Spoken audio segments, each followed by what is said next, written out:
क्या आपने कभी सोचा है, जो पानी पहले मुफ्त था, वो आज ब्रांडेड कैसे बन गया? एक पारदर्शी बोतल, नीला ढक्कन और उस पर सिर्फ एक नाम, बिसलेरी। लेकिन क्या ये सिर्फ पानी है या एक ऐसी कहानी है जिसने हमारे सोचने का तरीका बदल दिया?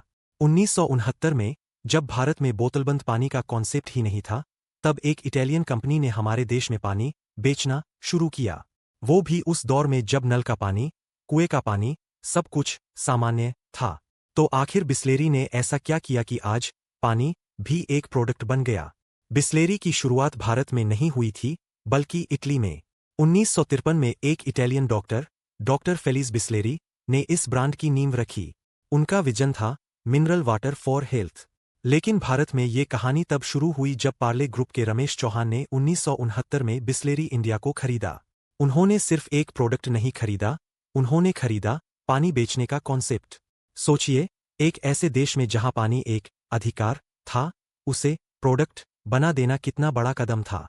1970 का भारत, जहां बिसलेरी ने सबसे पहले अपने ग्रीन ग्लास बोतल्स लॉन्च किए। उन्हें टैगलाइन दी गई, pure and safe mineral water. शुरुआत में ये सिर्फ होटल्स और हाई क्लास लोगों के लिए थी, लेकिन धीरे धीरे बिसलेरी ने पानी को एक स्टेटस सिंबल बना दिया। आज की भाषा में कहें तो ब्रांड परसेप्शन बिसलेरी का सबसे बड़ा हथियार था। बिसलेरी को समझ में आया कि भारत में पानी जरूरत है, लेकिन उसे ब्रांड तभी बनाया जा सकता है जब लोग उस पर भरोसा करें। और यही से शुरू हुई उनकी मार्केटिंग रेवोल्यूशन। कैंपेन, हर जगह बिसलेरी, हर वक्त बिसलेरी। उन्होंने अपनी बोतल को सिर्फ एक पानी की बोतल नहीं, बल्कि ट्रस्ट का सिंबल बना दिया। फिर आया 2000 का दौर, जब रो वाटर, टैप वाटर और कंपटीशन बढ़ने लगा। बिसलेरी ने जवाब दिया अपने सबसे पावरफुल स्लोगन से, Bisleri is very very extraordinary. क्या आपने गौर किया है कि बिसलेरी की बोतल का हरा रंग बाकी सभी से अलग है? वो सिर्फ रंग नहीं, एक ब्रांड आइडेंटिटी है।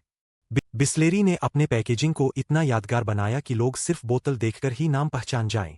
इसे कहते हैं विजुअल ब्रांडिंग, जो बिना बोले कहानी कह देता है।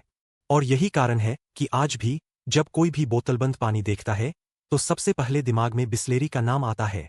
1990 से 2010 तक बिसलेरी ने लगभग 80% मार्केट पर कब्जा कर लिया था, क्योंकि लोग कहते थे, अगर पानी लेना है तो बिसलेरी ही लो।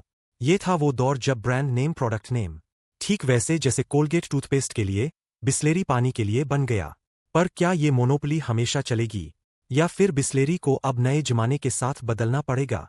फिर आए एक्वाफाइना, किनले, बेली और कई नए ब्रांड्स। हर किसी ने बिसलेरी के भरोसे को चुनौती दी, लेकिन बिसलेरी ने जवाब दिया इनोवेशन से। नए साइज की बोतलें, purity test, QR code verification और इको फ्रेंडली पैकेजिंग। 2023 में बिसलेरी का अधिग्रहण टाटा कंज्यूमर द्वारा लगभग 7,000 रुपये करोड़ में प्रस्तावित था, लेकिन रमेश चौहान ने मना कर दिया। क्यों? क्योंकि बिसलेरी उनके लिए सिर्फ एक कंपनी नहीं, एक लेगेसी है। बिसलेरी की सफलता सिर्फ मार्केटिंग नहीं, माइंडसेट का खेल है। उन्होंने लोगों के दिमाग में ये विश्वास बिठा दिया कि ब्रांडेड पानी ही सुरक्षित है। और यहीं सबसे बड़ा सवाल उठता है, क्या हमने भरोसा करना छोड़ दिया है अपने पानी पर, या फिर हम सिर्फ ब्रांडेड सुरक्षा ढूंढ रहे हैं? हर साल भारत में 20 अरब से ज्यादा बिसलेरी जैसी प्लास्टिक बोतलें बिकती है, लेकिन क्या हम जानते हैं कि उनमें से कितनी रिसाइकल होती है? बहुत कम। बिसलेरी ने अपनी तरफ से बॉटल्स फॉर चेंज जैसा प्रोग्राम शुरू किया, जिसका मकसद था लोगों को प्लास्टिक के प्रति जागरूक बनाना। लेकिन सवाल अब भी वही है, क्या हम सच में पानी की कीमत जानते हैं, या सिर्फ उसकी बोतल की ब्रांडिंग? बिसलेरी की कहानी सिर्फ एक कंपनी की नहीं, एक सोच की कहानी है, जिसने हमें दिखाया कि एक साधारण चीज भी सही समय पर सही ब्रांडिंग से एक्स्ट्राऑर्डिनरी बन सकती है। लेकिन अब जब हर गली में बोतलबंद पानी बिकता है, हमें खुद से एक सवाल पूछना चाहिए, क्या बिसलेरी ने पानी को शुद्ध बनाया, या हमारी सोच को ब्रांडेड?